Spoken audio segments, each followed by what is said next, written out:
அல்லாஹ்வுடைய ரசூல் அவர்கள் முகத்தை திருப்பிக் கொள்கிறார்கள். சார் ரசூலை கவனிக்கிற போல இருக்கு அப்படின்னு மறுபடியும் அப்படி வந்துகிட்டு படிக்கிறார், இப்படி வந்துட்டு படிக்கிறார். ரசூல் ஸல்லல்லாஹு அலைஹி வஸல்லம் கவனிக்கிறார். ஆனால் ரசூலுல்லாஹ் முகம் கொஞ்சம் கொஞ்சமாக சிவக்க ஆரம்பிக்கிறார், கொஞ்சம் கொஞ்சமா சிவக்க ஆரம்பிக்கிறது. உடனே அபூபக்கர் ரலியல்லாஹு தஆலா அன்ஹு எப்பவுமே பார்த்தீங்கன்னா அந்த சமாதான தூதுவர் யாருன்னு பார்த்தீங்கன்னா அது அபூபக்கர் ரலியல்லாஹு தஆலா அன்ஹு தான் இருப்பாங்க எதுலையுமே. அவங்க டக்குன்னு உமரை பிடிச்சி, என்ன நீங்க என்ன நினைச்சிட்டு இருக்கீங்க, ரசூலுல்லாஹ் பார்க்கலையா, நீங்க அந்த முகத்தை பார்க்கலையா, அந்த முகத்தினுடைய நிலைமையை பாருங்க, என்ன நீங்க அப்படிங்கிறாங்க. அப்படி ஒன்று அதுக்கப்புறம் தான் ரசூல் ஸல்லல்லாஹு அலைஹி வஸல்லமுடைய முகத்தை பார்க்குறாங்க. அது ஒரு கோபம் அடைந்த நிலையில செவந்துரும் ரசூலுல்லாஹ். ரசூலுல்லாஹ் கோபம் வந்துச்சுன்னா முகம் வந்து சிவக்கும். நம்ம இப்போ கூட பார்க்கலாம், சில பேர் வந்து நல்ல சிவப்பான ஆட்களை பார்த்தீங்கன்னா அவங்களுக்கு கோபம் வந்தா சிவக்கும், சிரிச்சாலும் சிவக்கும், சிரிச்சாலும் இந்த கண்ணம் சிவக்க ஆரம்பிக்கும். அந்த மாதிரி ரசூலுல்லாஹ் முகம் சிவந்து விடுகிறது. சிவந்தவர்களாக சொல்கிறார்கள், அறிந்து கொள்ளுங்கள் உமரே, அறிந்து கொள்ளுங்கள் உமரே, இப்போது மூசா அலைஹிஸ்ஸலாம் அவர்கள் உயிரோடு இருந்தாலும் அவர்கள் என்னைத்தான் பின்பற்ற வேண்டும், என்னைத்தான் பின்பற்ற வேண்டும். ஏனென்றால் அது முற்று பெற்று விட்டது, அது தௌராத் என்பது முற்று பெற்று விட்டது, இனிமே அதுக்கு வேலை இல்லை. அடுத்த வேதம் வந்து விட்டது, முஹம்மது நபி ஸல்லல்லாஹு அலைஹி வஸல்லம் அவர்கள் கொண்டு வந்த திருமறை குர்ஆன் வந்து விட்டது. ஆகவே நீங்க அதை படிக்க வேண்டிய தேவையில்லை, அதிலிருந்து எந்த அறிவுரையை பெற்றுக்கொள்ள தேவையில்லை. மூசா அலைஹிஸ்ஸலாம் அவர்கள் இருந்தாலும் அவர்கள் என்னைத்தான் பின்பற்ற வேண்டும் என்று ஒரு கோபமாக சொல்கிறார்கள். இதுல ஒரு விஷயத்தை நீங்க புரியுங்க, அவர்கள் தப்பா ஒண்ணு செஞ்சிடல, ஆனால் அது எதற்கு போட்டியிடுகிறது? திருமறை குர்ஆனோடு. எதற்கு இணையாக வருகிறது? திருமறை குர்ஆனுக்கு இணையாக வருகிறது. இன்றைக்கு நம்மள பல பேர் எடுத்து கையாளக்கூடியது திருமறை குர்ஆன்ல இருந்து கையாண்டுகிட்டு இருக்கோமா, திருமறை வசனங்களை எடுத்து கையாளுறோமா, அல்லாஹ்வுடைய நடைமுறையை எடுத்து கையாளுறோமா? தேவைன்னா எதை வேண்டாலும் எடுத்துக்கொள்கிறோம். அதில் இப்படி சொல்லப்பட்டிருக்குது, இதில் அப்படி சொல்லப்பட்டிருக்குது, அதில் இப்படி கம்பேரிஷன் வேற, கம்பேரிட்டிவ் ஸ்டடி என்பது வேறு, இரண்டை ஒப்பீட்டு அளவிலே பார்த்து இது மிகைத்தது என்று சொல்வது என்பது வேறு. ஆனால் அதுவும் சரிதான் என்று எடுத்துக்கொள்வது என்பது காம்ப்ரமைஸ். ரெண்டையும், அதுவும் சரி இதுவும் சரி.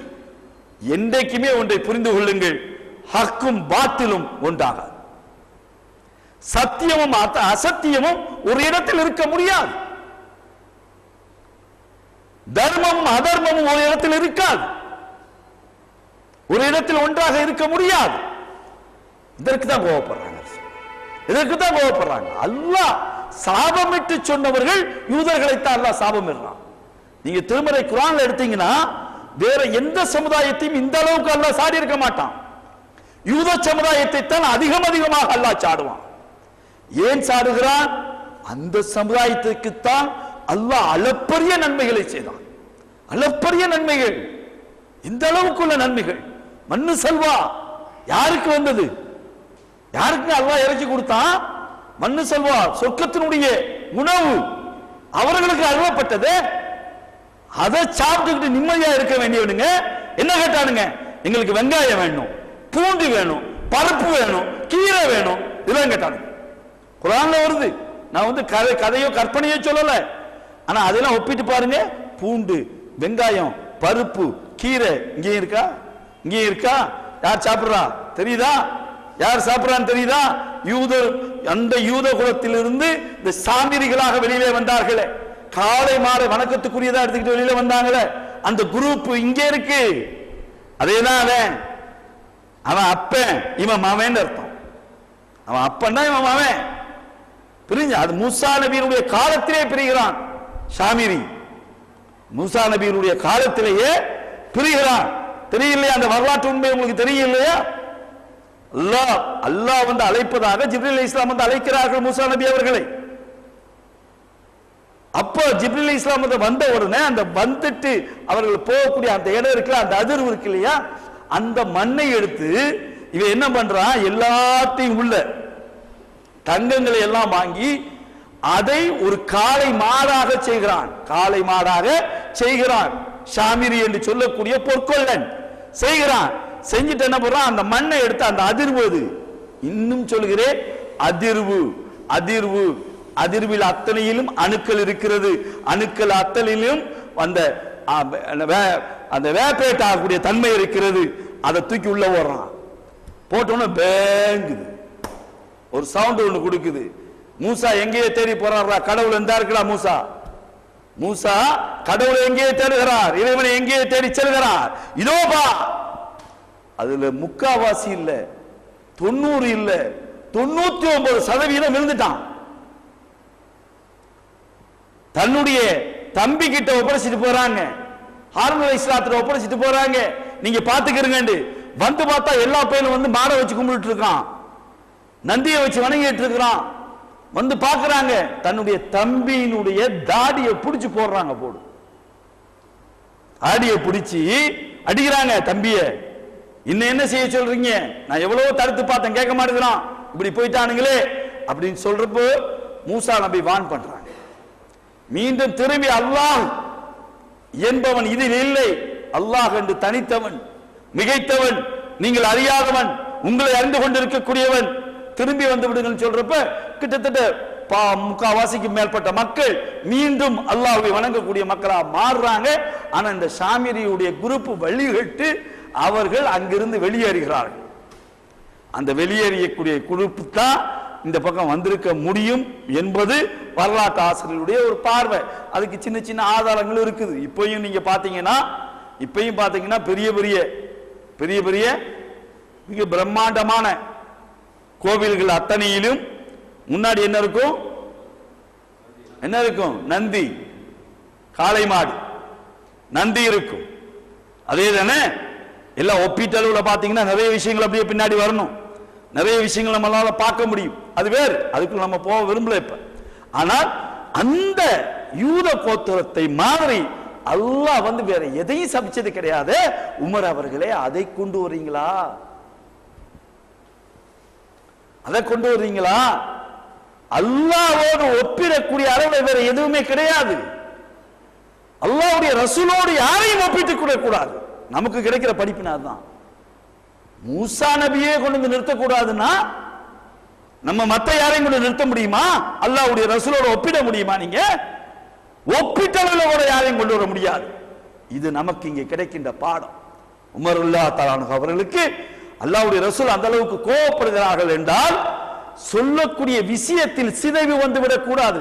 தன்னை இது பண்ணணுங்கிற அந்த இதுல இல்ல, சொல்லக்கூடிய விஷயம் சிதைந்து விடக்கூடாது, கருத்து சிதைந்து விடக்கூடாது, இதுவும் சரி அதுவும் சரி என்ற எண்ணம் வந்துவிடக் கூடாது. அதற்காக சொல்லப்படுகின்ற விஷயம். அல்லாஹ்வுடைய ரசூல் அவர்கள் அப்புறம் இன்னொரு விஷயத்தை சொல்றாங்க,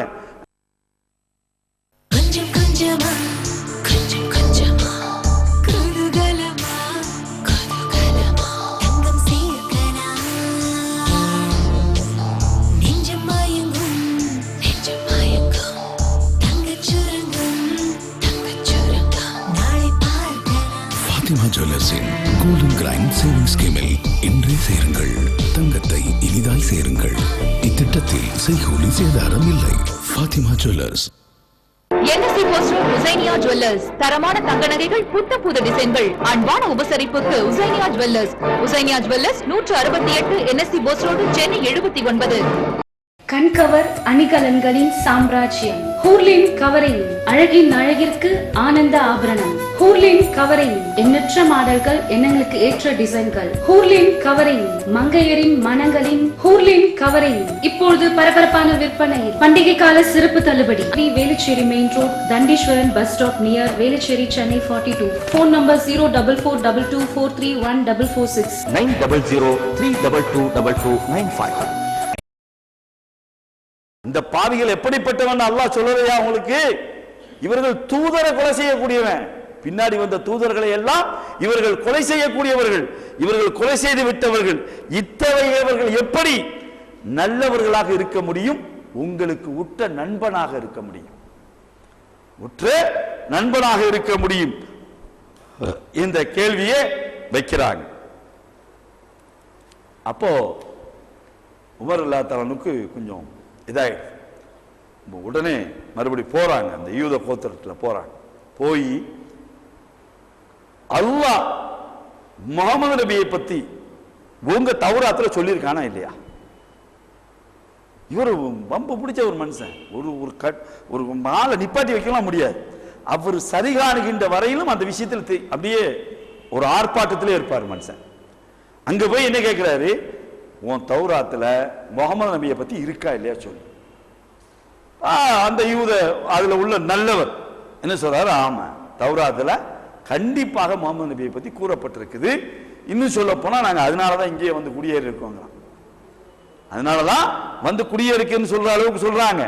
அப்ப ஏன் நீங்கள் ஏற்றுக்கொள்ள மறுக்கின்றீர்கள் என்று கேட்கின்ற போது, நாங்க வந்து அந்த விஷயத்தை மறுக்கல, செய்தி கொண்டு வர்றாரு இல்லையா ஜிப்ரீல் அலைஹிஸ்ஸலாம் தானே செய்தி கொண்டு வர்றாங்க. அவருக்கு எங்களுக்கு பகை, ஜிப்ரீல் அலைஹிஸ்ஸலாத்துக்கு இவனுக்கு பகையா, இவனுக்கு ஜிப்ரீல் அலைஹிஸ்ஸலாத்துக்கு பகை அப்படின்னு ஒண்ணு ரசூல் ஸல்லல்லாஹு அலைஹி வஸல்லம் இதை வந்து ரசூலுல்லாஹ்ட்ட சொல்றாங்க. உமர் இப்படி சொல்றாங்க அப்படின்னு ஒண்ணு ரசூல் ஸல்லல்லாஹு அலைஹி வஸல்லம் பதில் சொல்வதற்கு முன்பே அல்லாஹ் வஹி இறக்குறான். நான் தான் சொன்னேன், உமர் ரலியல்லாஹு தஆலாவுடைய வாழ்க்கையில பாத்தீங்கன்னா நிறைய இடங்கள்ல உமர் ரலியல்லாஹு தஆலா எதையா ஒரு சந்தேகத்தை வந்து வச்சிருவாரு மனுஷன், வச்சுட்டா உடனே பதில் அல்லாஹ்ட்ட இருந்து வரும். சில விஷயங்களை இவர் ஆலோசனையா சொல்லுவார், அதை அல்லாஹ் வந்து வசனமா இறக்குவான். இப்படி அவர் வாழ்க்கையில எல்லாம் வந்து இது அப்படியே ரெண்டு கலந்து போயிட்டே இருக்கும். இதுல பாருங்க, அல்லாஹ்வுடைய ரசூல் அவர்கள் சொல்வதற்கு முன்பு அல்லாஹ் வஹியை இறக்கிப்படுறான். 2:97 சூரத்துல் பக்ராவுல 97, யாரேனும் ஜிப்ரீலுக்கு எதிரியாக இருந்தால் அது தவறு ஆகும், ஏனெனில் அவரே அல்லாஹ்வின் விருப்பப்படி இதை முஹம்மத் உமது உள்ளத்தில் இறக்கினார். ஜிப்ரீலுக்கு யாராவது எதிரியா? ஏன் ஜிப்ரீலுக்கு எதிரி? முஹம்மது ஸல்லல்லாஹு அலைஹி வஸல்லம் வந்து இறக்கிட்டாங்களாம். யாருக்கு இறக்கி இருக்கணுமா? அந்த யூத கோத்திரத்தில் உள்ள யாருக்காவது இறக்கி இருக்கணும். புரியுதா? எதனால ஜிப்ரீல் எதிரி தெரியுதா உங்களுக்கு? ஜிப்ரீல் இறை செய்தியை கொண்டு வந்தாராம். கொண்டு வந்தவர் யூத குலத்துல சேர்ந்த அவங்கள யாருக்கா ஒரு ஆளுக்கு இறங்கி இருக்கணும், அது இறங்கலையா, நேர வந்து முகமது நபிட்ட இறக்கிட்டாங்களாம். அதனாலதான் அதான் அல்லாஹ் தஆலா இங்க நேரடியா அடிக்கிறான். ஜிப்ரீலுக்கு எதிரியாக இருந்தால் அது தவறாகும், ஏனெனில் அவரே அல்லாஹ்வின் விருப்பப்படி இதை உமது உள்ளத்தில் இறக்கினார். இது தனக்கு முன் சென்றவற்றையும் உண்மைப்படுத்தக்கூடியதாகவும் நம்பிக்கை கொண்டோருக்கு நேர்வழியாகவும் நற்செய்தியாகவும் உள்ளது என கூறுவீராக. தொடர்ந்து அல்லாஹ் தஆலா சொல்றான், அல்லாஹ்வுக்கும் அவனது வானவர்களுக்கும் அவனது தூதர்களுக்கும் ஜிப்ரீலுக்கும் மீகாயிலுக்கும் யார் எதிரியாக இருக்கின்றார்களோ அத்தகைய மறுப்போருக்கு அல்லாஹ்வும் எதிரியாக இருக்கிறான். நேரடி வசம், நேரடி. ஜிப்ரீல் அலைஹிஸ்ஸலாத்துக்கு எதிரினா எனக்கு எதிரி, அல்லாஹ்வுக்கு எதிரி. தூதருக்கு எதிரினா அல்லாஹ்வுக்கு எதிரி. எல்லாமே நேரடியா இந்த வசனங்களை அல்லாஹ் தஆலா நேரடியாக இறக்குகிறார். இது சூரத்துல் பக்ராவுல எத்தனையோ தடவை நம்ம கூட பார்த்துட்டு அப்படி போயிருப்போம். ஆனா இப்படி சம்பந்தப்பட்டதான்னு தெரியாது நமக்கே. படிக்கின்ற போதுதான் இப்படி சம்பந்தப்பட்டதான்னு நமக்கே தெரிகிறது. அதே போல பாத்தீங்கன்னா பனு ஹைனுகா என்று சொல்லக்கூடிய அந்த கோத்திரத்தோடு செய்து கொண்ட ஒப்பந்தத்தை அவர்கள் முறிக்கிறார்கள். நம்ம அல்லாஹ்வுடைய ரசூலோடு செய்து கொண்ட ஒப்பந்தத்தை அவர்கள் முறித்து கொண்டார்கள். அதே போல அமர் இப்னு உமையா என்று சொல்லக்கூடிய ஒரு நபித்தோழர் ஒரு வெளியூருக்கு போயிட்டு வர்றாரு. இளைப்பாடுறதுக்காக ஒரு மரத்தடியில அப்படி இளைப்பாடுறப்ப பின்னாடி ஒரு யூதன் இருந்து கொண்டிருக்கிறான். இவர் என்ன ஆயிட்டார்னா, தன்னை பின்தொடர்ந்து வரக்கூடிய ஏதோ ஒரு ஒட்டன் அல்லது எதிரி நினைச்சிட்டு கொலை செஞ்சிடறாங்க. கொலை செய்தா இந்த யூதர் யாருன்னு பாத்தீங்கன்னா பனு நலீர் குலத்தை சேர்ந்தவர், பனு நலீர்னு சொல்லக்கூடிய ஒரு கோத்திரத்தை சார்ந்தவர். அப்போ ரசூலுல்லாஹ்ட்ட இந்த செய்தியை வந்து இவங்க சொல்றாங்க, யார் ரசூலுல்லாஹ், நான் தெரியாம செஞ்சிட்டேன், தெரிஞ்சு செய்யல, எனக்கு தெரியல, நான் எதிரின்னு நினைச்சு நான் கொலை பண்ணிவிட்டேன். இவங்க நம்ம கோத்திரம், இந்த கோத்திரம் நம்மளோட நட்போடு உள்ள கோத்திரம், இந்த கோத்திரத்தை நான் கொலை செஞ்சோம். ரசூல் ஸல்லல்லாஹு அலைஹி வஸல்லம் உடனடியாக அந்த கோத்திரத்தினுடைய தலைவரோடு ஒரு ஒப்பந்த அடிப்படையில் இருக்கிறாங்க. அவங்கள கூப்பிட்டு என்ன சொல்றாங்க, இதுக்கு பிளட் மணி தந்துடுறோம், இரத்த இழப்பீட்டு தொகைன்னு இதுக்கு பேரு இரத்த இழப்பீட்டு தொகை. தவறுதலாக ஏதாவது கொலை நடந்து விட்டால், இல்ல உண்மையிலே கொலை செய்து விட்டார் ஒருவர் கொலை செய்து விட்டார், அவரை மீண்டும் கொலைதான் செய்யணும், எவன் கொலை செஞ்சாலும் அவனை கொலை செய்யணும்னு நம்ம நினைச்சோம்னா அதுக்கு வாரிசுதாரிகளுக்கு உரிமை இருக்கிறது. அந்த வாரிசுதாரிகளுக்கு தான் உரிமை. நீதிமன்றத்துக்கோ நீதிபதிக்கோ உரிமை கிடையாது. யாருக்கு உரிமை? வாரிசுதாரிக்கு தான் உரிமை. அவர் நாடினால் கொலை செய்யலாம், இல்லை மன்னிக்கலாம், இல்லை இழப்பீடு தொகை வாங்கிக் கொள்ளலாம். இது அத்தனை இஸ்லாத்துல இருக்கு. நம்ம இப்படி ஒரு இழப்பீடு தொகை கொடுக்கப்பட்டு ஒரு 3 உயிரை அல்லாஹ்வுடைய கிருபையில குவைத்துல இந்திய தௌஹீத் ஜமாத் நேரடியாக சம்பந்தப்பட்டு நம்ம காப்பாற்றணும். குவைத்துல 2 நம்மளுடைய தொப்புள் கொடி உறவுகளாக இருக்கின்ற இந்து சகோதரர்கள், அதே போல ஒரு பெண்மணி இலங்கையை சார்ந்த ஒரு இந்து பெண்மணி, 3 பேரை நம்ம இந்த இழப்பீடு தொகை ரீதியாக கொடுக்கப்பட்டதை அந்த அரசாங்கத்துக்கு நிரூபித்து அவர்களை தூக்குல இருந்து நம்ம காப்பாற்றணும். இது ஒரு பக்கம். எதற்காக இதை சொல்றேன்னா, இந்த இழப்பீடு தொகையை அல்லாஹ்வுடைய ரசூல் அவர்கள் கொடுக்கிறதுக்கு தயாராயிட்டாங்க. அவங்களும் ஒத்துக்கிட்டு இழப்பீடு தொகையை வாங்குறாங்க. வாங்கிக்கிட்டு என்ன செய்யறாங்க, அதுதான் முக்கியம். வாங்கிட்டு என்ன செய்யறாங்க, அல்லாஹ்வுடைய ரசூலை கொல்வதற்கு சதி நடக்குது. எப்படி சதி? அல்லாஹ்வுடைய ரசூல் எப்படி எந்த வழியாக போவார்கள் என்று பார்த்து அந்த வழியில ஒரு மேலே இருந்து ஒரு மலை பாறையை எடுத்து அந்த பாறையை ரசூல்லா மீது போட வேண்டும் என்ற ரீதியில சதி நடக்கிறது. இந்த சதி அல்லாஹ்வுடைய ரசூலுக்கு தெரிகிறது. தெரிஞ்ச உடனே இம்மீடியட்லி ஆலோசனை கூட்டப்படுகிறது. போடவும் செய்யறான், ரசூல்லா தப்பிச்சிட்டாங்க, போடவும் செய்யறான், அல்லாஹ்வுடைய ரசூல் தப்பித்து விடுகிறார்கள். இது உடனே ஆலோசனை கூட்டப்படுகிறது. ஆலோசனை கூட்டப்பட்ட உடனே என்ன முடிவெடுக்கப்படுகிறது என்றால், இனிமே இந்த யூதர்களை மதீனாவுக்குள்ள வச்சுக்கிட்டு இருக்க கூடாது. மதீனா விட்டு முதல்ல அப்புறப்படுத்து. ஆட்கள் இங்க இருந்தாங்கன்னா வம்பு, தூக்கு எல்லாத்தையும் முதல்ல அப்புறப்படுத்துங்க அப்படிங்கிறப்போ எல்லாம் உமர் ரலியல்லாஹு தஆலாவுட்டே சொல்லப்படுது. இந்த பனு நலீருங்கிற அந்த கூட்டம் இருக்கு இல்லையா, அவங்க போக மாட்டேன்னு சொல்றாங்க, நாங்க இங்கேருந்து போக மாட்டேங்கிறாங்க. ஆனால் அப்ப அவர்களை விரட்டி அடிக்கின்ற பொறுப்பை உமர் ரலியல்லாஹு தஆலாவுக்கு கொடுக்கப்படுகிறது. உமர் ரலியல்லாஹு தஆலா நேரடியாக, எந்த உமர் ரலியல்லாஹு தஆலா ரொம்ப ஐக்கியமா இருந்தாங்களோ அதே உமர் ரலியல்லாஹு தஆலா இஸ்லாத்தை எதிர்ப்பார்கள் என்றால், அல்லாஹ்வுடைய ரசூலை கொல்வதற்கு துணிவார்கள் என்றால், அவர்கள் விஷயத்துல எந்த காம்ப்ரமைஸும் கிடையாது. என்ன காம்ப்ரமைஸ் பண்ண போறீங்க? அல்லாஹ்வுடைய ரசூலுடைய விஷயத்துல இவங்க எல்லாம் செய்வானுங்க, அல்லாஹ்வுடைய ரசூலுடைய வார்த்தைகளை மறுப்பானுங்க, எல்லாம் அவரை கொல்வதற்கு சதி செய்வாங்க. அதை பார்த்துக்கிட்டு இருக்கணுமா?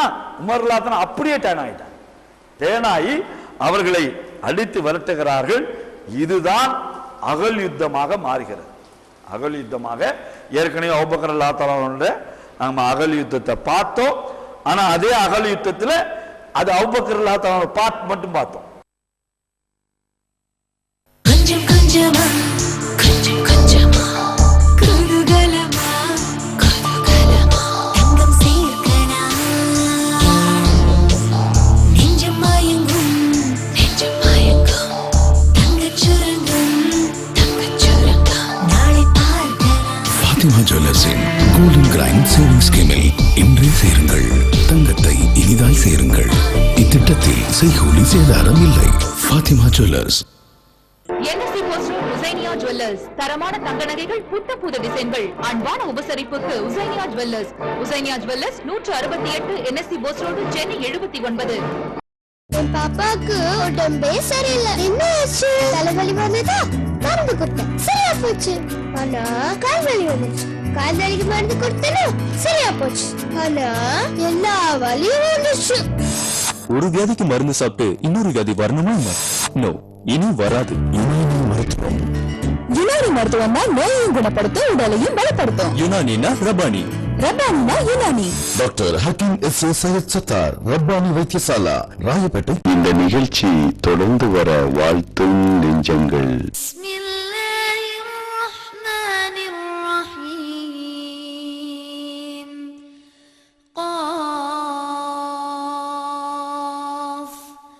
والقرآن المجيد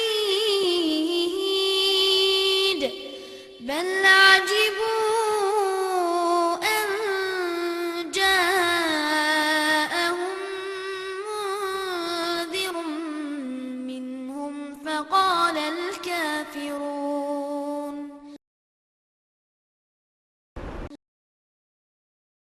இப்போ உமர் ரலியல்லாஹு பாட்டு பார்க்கணும். சரியா? இது ஒரே காட்சி, ஆனால் வெவ்வேறு ஒரே நிகழ்ச்சி தான், வெவ்வேறு விதமான பார்வை.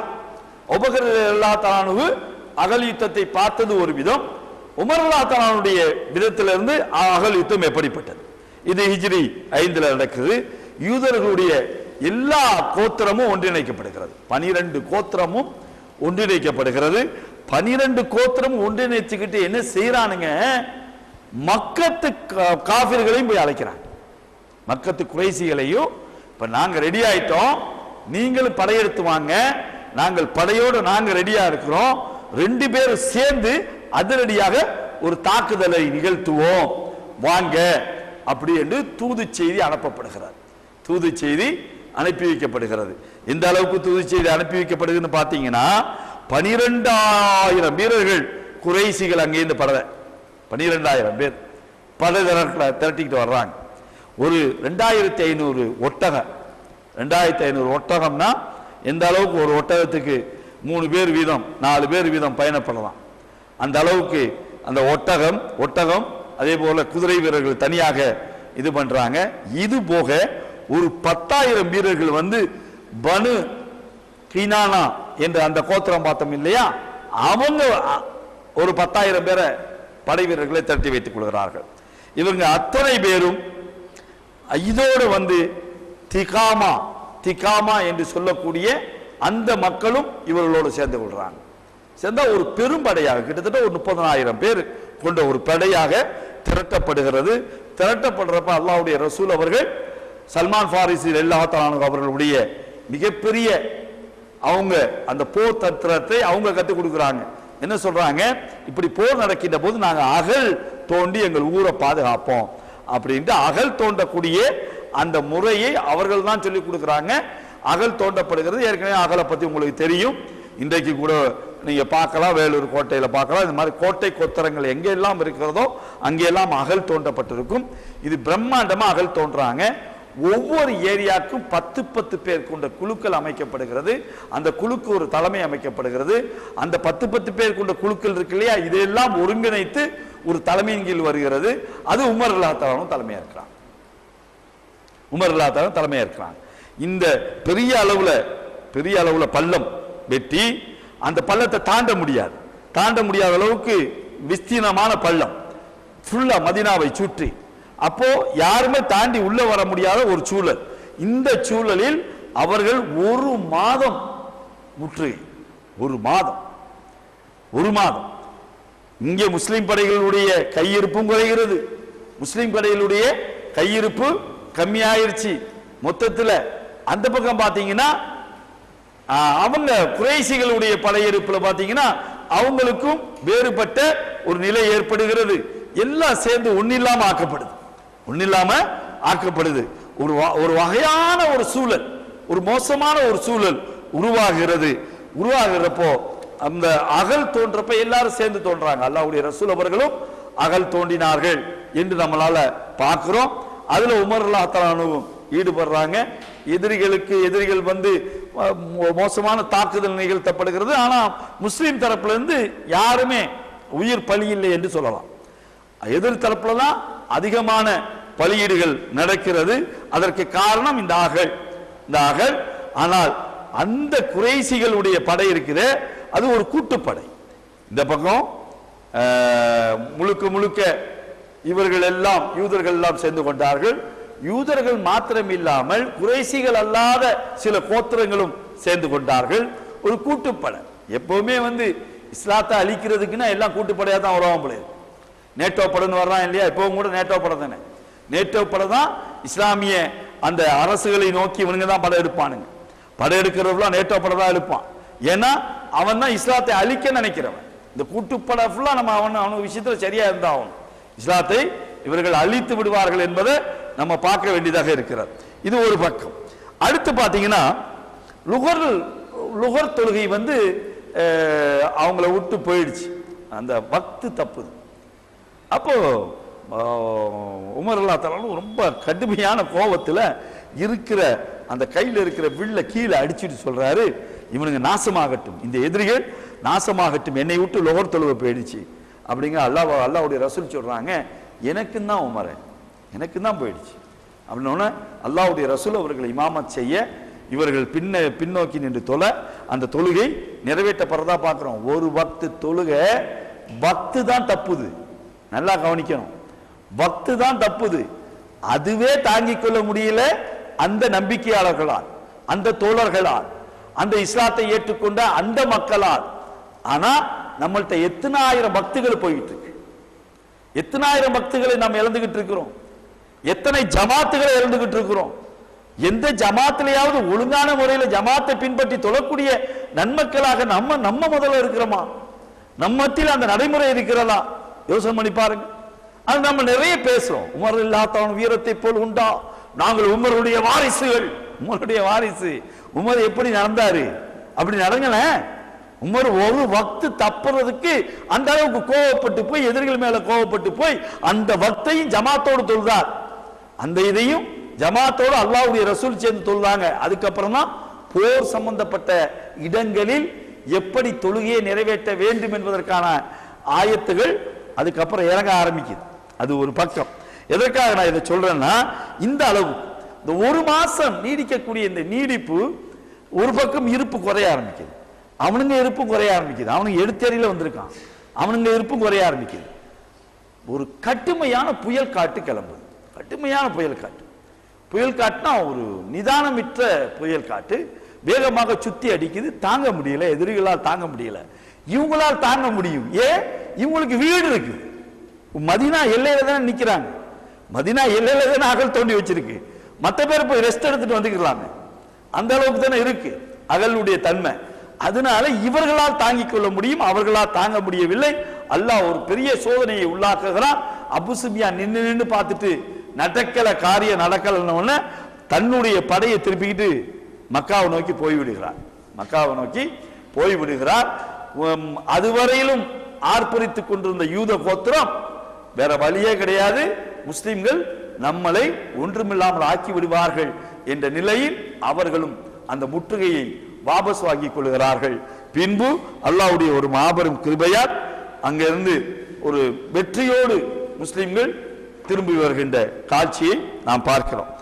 இதிலே உமர் அல்லாஹ் தஆலாவுடைய வீரம், உமர் அல்லாஹ் தஆலா தலைமையில தான் அந்த 10 பேர் கொண்ட குழு இது எல்லாம் அமைக்கப்பட்டிருக்கிறது. அடுத்து பாத்தீங்கன்னா ஹுதைபியா. இந்த ஹுதைபியா உடன்படிக்கையும் அபூபக்கர் ரலியல்லாஹு தஆலா அவங்களுடைய வரலாற்றில் பார்த்தோம். இதே ஹுதைபியா உடன்படிக்கை இப்போ உமர் ரலியல்லாஹு தஆலாவுடைய பார்வை எந்த அளவுக்கு பாத்தீங்கன்னா, இது கிபி 628ஆம் ஆண்டு ஆரம்பத்தில் இந்த ஹுதைபியா உடன்படிக்கை நடக்கிறது. இந்த ஹுதைபியா உடன்படிக்கைக்கு உங்களுக்கு எல்லாம் தெரியும், ஒரு 1400 பேர் உம்ரா செய்வதற்காக அல்லாஹ்வுடைய ரசூலுடைய தலைமையில பலி பிராணிகளையும் எடுத்துக்கிட்டு போறாங்க. போற வழியில் என்னன்னா, எப்பவுமே சரி உமர் ரலியல்லாஹு தஆலா ரொம்ப ரொம்ப ஷார்ப்.